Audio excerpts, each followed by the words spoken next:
18 জানুয়ারি সকালে রাজধানীর শেরেবাংলা নগরে বিএনপির প্রতিষ্ঠাতা শহীদ প্রেসিডেন্ট জিয়াউর রহমানের 89তম জন্মবার্ষিকীতে দলীয় নেতাকর্মীদের সঙ্গে শ্রদ্ধা নিবেদন করেন বিএনপির মহাসচিব মির্জা ফখরুল ইসলাম আলমগীর।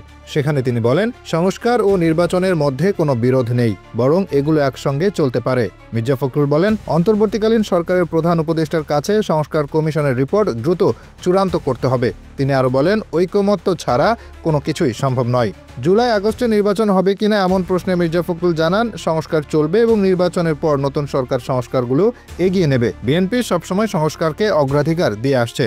মির্জা ফখরুল স্মরণ করিয়ে দেন শহীদ প্রেসিডেন্ট জিয়াউর রহমানের ঐতিহাসিক অবদান। তিনি বলেন, সিপাহী জনতার বিপ্লবের মাধ্যমে ক্ষমতায় এসে জিয়া আধুনিক সমৃদ্ধ বাংলাদেশ গড়ার জন্য একদলীয় শাসন থেকে বহুদলীয় গণতন্ত্রের ব্যবস্থা চালু করেন। তার হাত ধরে কৃষি ও শিল্পে বিপ্লব হয়। ফখরুল আরও বলেন, জিয়াউর রহমানের পরে বেগম খালেদা জিয়া দায়িত্ব নিয়ে দলকে আরও শক্তিশালী করেছেন। তিনি এখন চিকিৎসার জন্য লন্ডনে অবস্থান করছেন। দলের ভারপ্রাপ্ত চেয়ারম্যান তারেক রহমান এখন হাসিনা ফ্যাসিবাদ মুক্ত একটি নতুন বাংলাদেশ গড়ার নেতৃত্ব দিচ্ছেন।